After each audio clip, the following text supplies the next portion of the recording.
सर्व लगेचच आपण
प्रजा असेल या उक्तीला असून श्रद्धेय बाळासाहेब आंबेडकर सतत 42 वर्षापासून आपणा तमाम भारतीयांना, तमाम बौद्ध अनुयायांना, तमाम उपस्थितांना मार्गदर्शन करतायत. श्रद्धेय बाळासाहेब आंबेडकरांच्या नेतृत्वाखाली आपण एक संघ असून त्यांना साथ द्यावी अपेक्षा करतो. सर्वांना शुभेच्छा करतो. धन्यवाद. जय भीम. यानंतर ज्ञानेश्वर सुलतान या ठिकाणी शुभेच्छा देईल अशी विनंती आहे.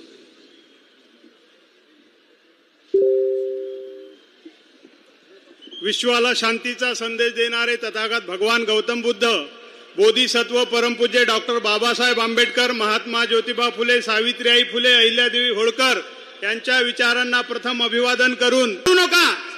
अनेक गोष्टी आपल्याकडे चुकीच्या सांगितल्या जातात, परंतु बाळासाहेब आंबेडकरांशिवाय या राज्यामध्येच नव्हे तो देशामध्ये तुमच्या आमच्यासाठी वंचितांसाठी दुसरा कोणीही नेता नाही. आणि म्हणून बाळासाहेब आंबेडकरांच्या पाठीशी खंबीरपणे उभे राहून येणाऱ्या जिल्हा परिषदमध्ये आपलीच जिल्हा परिषद, आपलीच महानगरपालिका असली पाहिजे. कारण आपल्यातल्याच काही नालायक लोक युवक आहेत आज इथे, म्हणा हात वर करा. ही माझ्या समाजाची ताकद आहे. अरे दर 6 डिसेंबरला कोट्यावधी रुपयांची पुस्तकं आम्ही खरेदी करतो. हात वर करा. मी बुद्धाच्या अष्टांगिक मार्गाचे पालन करीन. मी बुद्धांनी दिलेल्या पारामितांचे पालन करीन. मी बुद्ध आणि धम्माचे सिद्धांत, शिक्षण यांचा प्रचार करीन. मी डॉक्टर जय भीम, नमो बुद्धाय, नमो बुद्धाय. यानंतर युवकांचे ऐकून सुजातदादा आंबेडकर या आपल्या ठिकाणी व्यक्त करणार आहे. सुजातदादा आंबेडकर आगे बढ़ो, सुजातदादा आंबेडकर आगे बढ़ो, सुजातदादा आंबेडकर आगे बढ़ो. सुजातदादांना विनंती आहे की त्यांनी आपले विचार व्यक्त करा.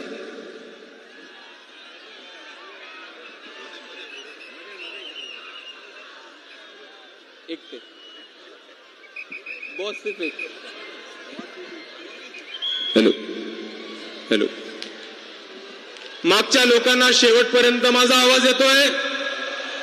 मागच्या लोकांनी हात वर करून दाखवा, तुम्हाला आवाज येतोय की नाही? जर शेवटपर्यंत आवाज येत असेल तर एका घोषणाने, एका नाऱ्याने आपण सुरुवात करू.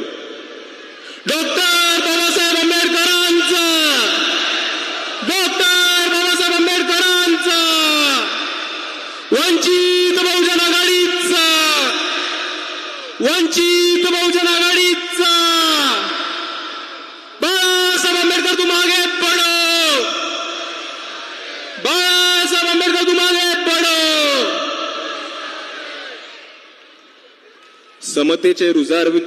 समतेचे विचार रुजवणाऱ्या सर्व महामानवांना त्रिवार अभिवादन करतो.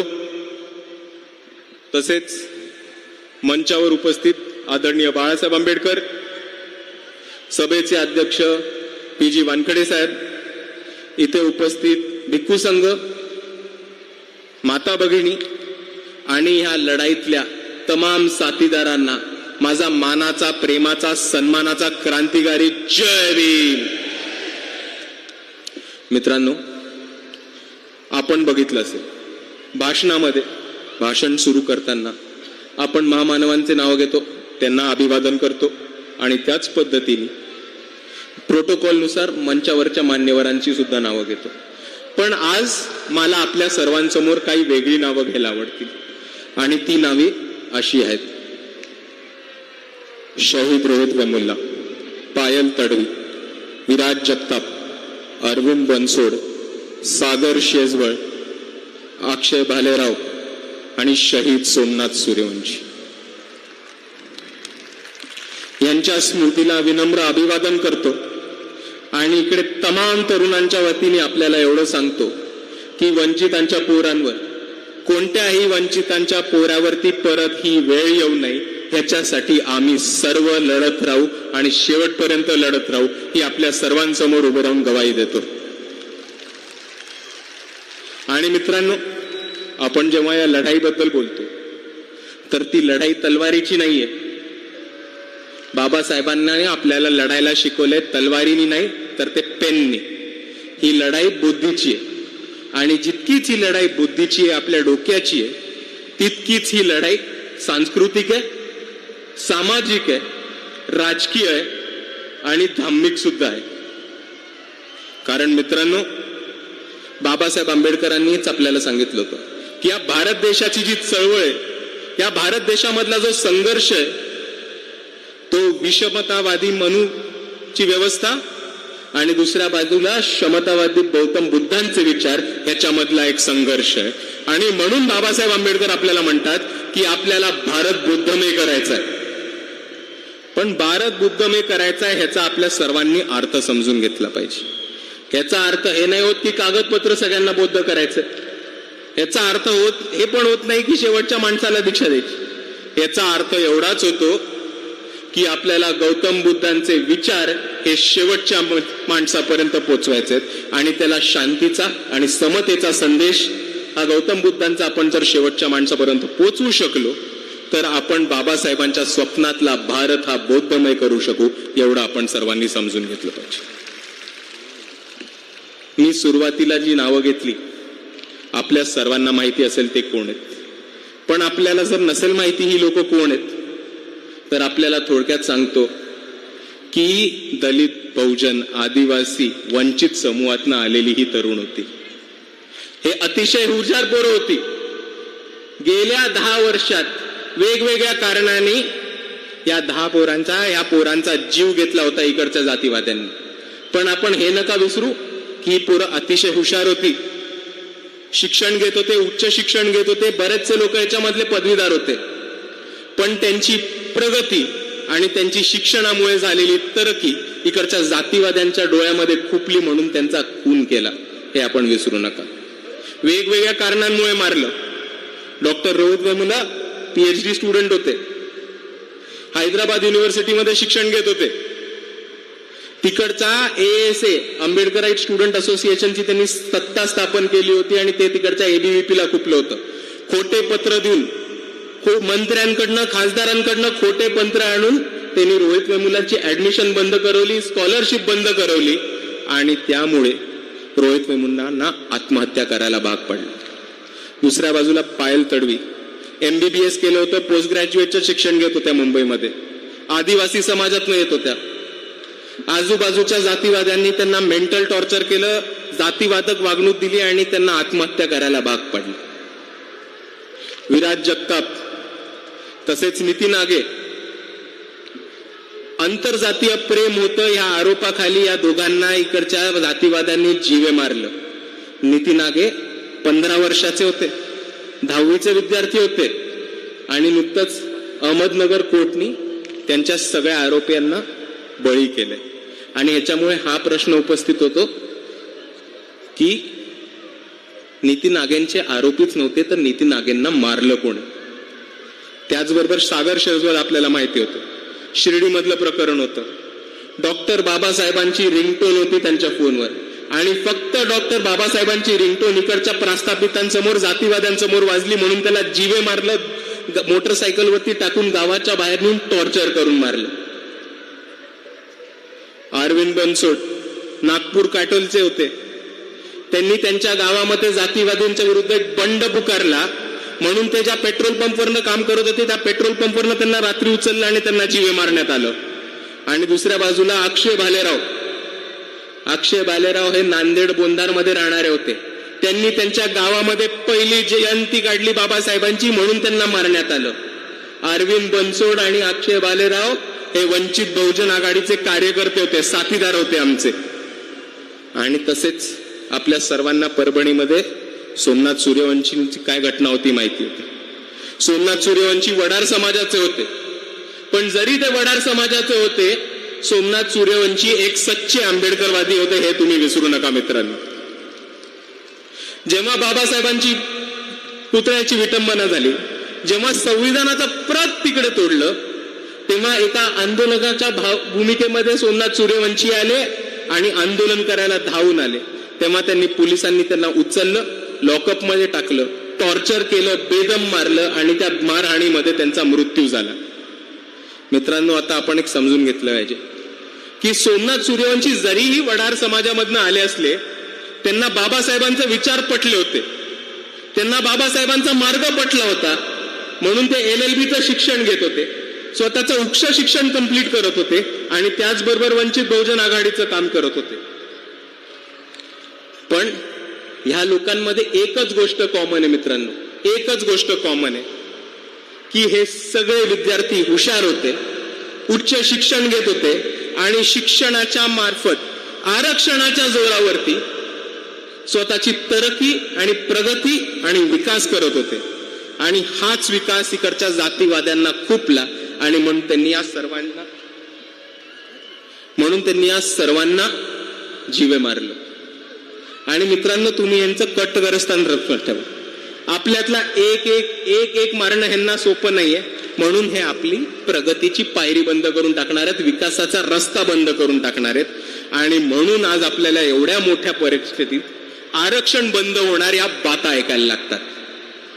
आणि मित्रांनो, जर ह्यांनी आरक्षण बंद केलं तर आपल्या विकासाची शिडी, आपल्या प्रगतीचा मार्ग आणि आपल्या विकासाचा मार्ग हा कायमस्वरूपी बंद होतो हे आपण सर्वांनी लक्षात ठेवलं पाहिजे.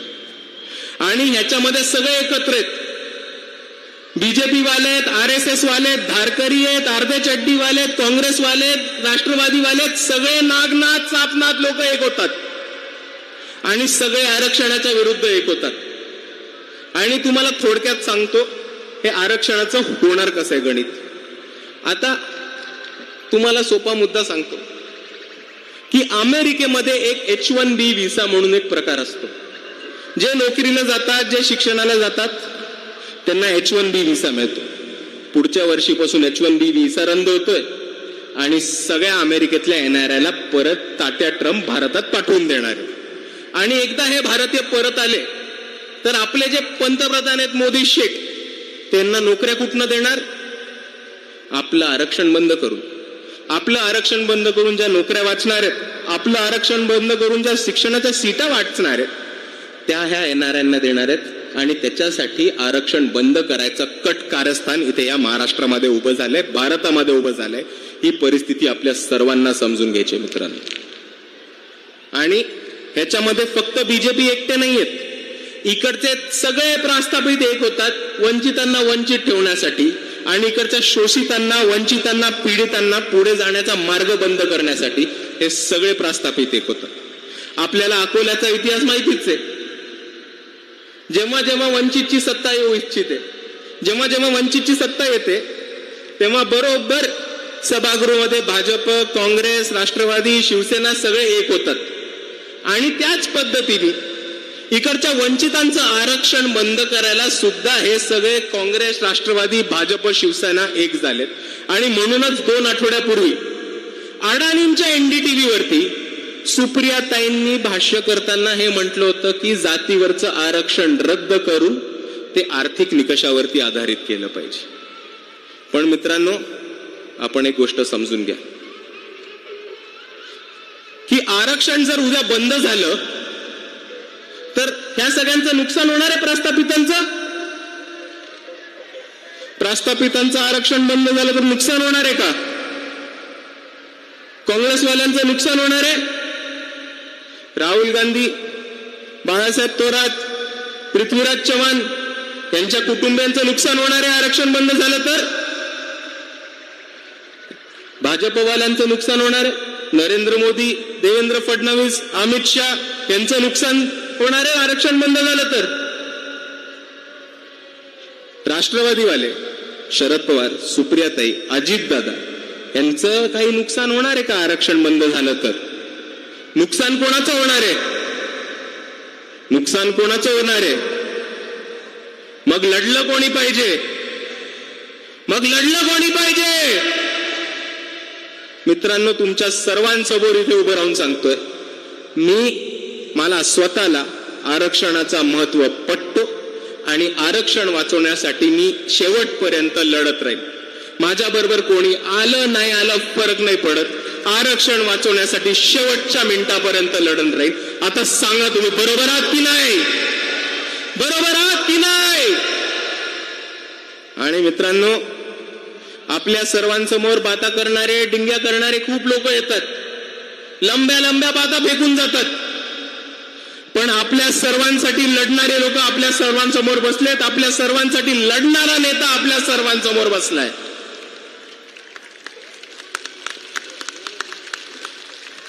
डिंग्या मारणारे लोक लय येतात, लय लंब्या लंब्या बाता फेकतात. आपण सर्वांनी बघितलंय, लोकसभेमध्ये, विधानसभेमध्ये सगळीकडे संविधान दाखवत निळा टी-शर्ट घालून राहुल गांधी ठिकठिकाणी फिरत होते.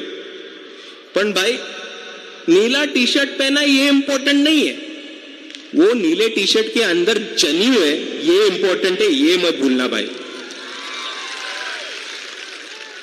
आणि दुसऱ्या बाजूला आताच 1 महिन्यापूर्वी मी एक राहुल गांधींची मुलाखत बघितली, जेव्हा ते वोट चोरीबद्दल बोलत होते. तिकडे त्यांना एका पत्रकारांनी विचारलं की तुम्ही मुद्दे मांडताय ते बरोबर आहे, पण तुमच्याकडे आकडेवारी नाही, तुमच्याकडे ठोस माहिती नाही, आणि तुम्ही हा इश्यू घेऊन कोर्टात जाणार आहात का? राहुल गांधींचं ततबप झालं. राहुल गांधी म्हणाले, लीडर ऑफ ऑपोजिशन म्हणून संविधान आणि लोकशाही वाचवणं हे माझं कामच नाही. आणि जर राहुल गांधींना वाटत असेल की संविधान आणि लोकशाही वाचवणं हे त्यांचं काम नाही, तर मी त्यांना एवढीच विनंती करेन की एकदा लीडर ऑफ ऑपोजिशन वरती एका दलिताच्या, बहुजनाच्या, आदिवासाच्या, मुसलमानाच्या किंवा वंचिताच्या पोराला बसू द्या. तो तुम्हाला दाखवेल की लोकशाही कशी वाचवायची, तो तुम्हाला दाखवेल संविधान कसं वाचायचं. जीवाचं रान करून लोकशाही आणि संविधान वाचवेल, आणि तो तुम्हाला बरोबर दाखवून देईल की RSS आणि BJP-वाल्याची 2 हात करून त्यांना घरी कसं बसवायचं. आणि म्हणून मित्रांनो, आपल्या सर्वांसमोर एक असं नेतृत्व आहे जे कोर्टात जाण्यापासून घाबरतं, जे कोर्टात जायला नाकार देतात, आणि आपल्या सर्वांसमोर असं दुसरं नेतृत्व आहे ज्यांनी औरंगाबाद हायकोर्टमध्ये जाऊन, सुप्रीम कोर्टामध्ये लढून, अख्ख्या महाराष्ट्र गव्हर्नमेंटची, अख्ख्या पोलीस डिपार्टमेंटची नाचक्की करून सोमनाथ सूर्यवंशींना न्याय मिळवून दिला. असं नेतृत्व आपल्या सर्वांसमोर आहे. आता तुम्ही मला सांगा, आपला नेता कोण? आपला नेता कोण? आणि जाता जाता मला सर्वांसमोर एकच गोष्ट सांगून जायची. मी जिल्ह्यात जातो, तालुक्यात जातो, गावागावात जातो, तिकडे मला लोक नुसतं एकच प्रश्न विचारतात की वंचित बहुजन आघाडीला हवी तशी भरारी का नाही आली. वंचित बहुजन आघाडी 2019 मध्ये स्थापन झाली, या पक्षाला हवी तशी भरारी का नाही आली. आणि मी ह्याला एकच उत्तर देतो. दर ठिकाणी माझं एकच उत्तर असतं की वंचित बहुजन आघाडी हा तळागाळातल्या कार्यकर्त्यांचा पक्ष आहे. पण 2019 पासून 2018 पासून तळागाळातल्या कार्यकर्त्यांच्या निवडणुकाच नाही झाल्या. एकदा स्थानिक स्वराज्य संस्था लागू दे, मग तुम्हा सर्वांना दाखवून देतील वंचित बहुजन आघाडीचे कार्यकर्ते की आम्ही कोण आहोत आणि काय करू शकतो. एवढं म्हणून मी आपल्या सर्वांची सभा घेतो. जय भीम, जय संविधान, नमो बुद्धाय. धन्यवाद दादा.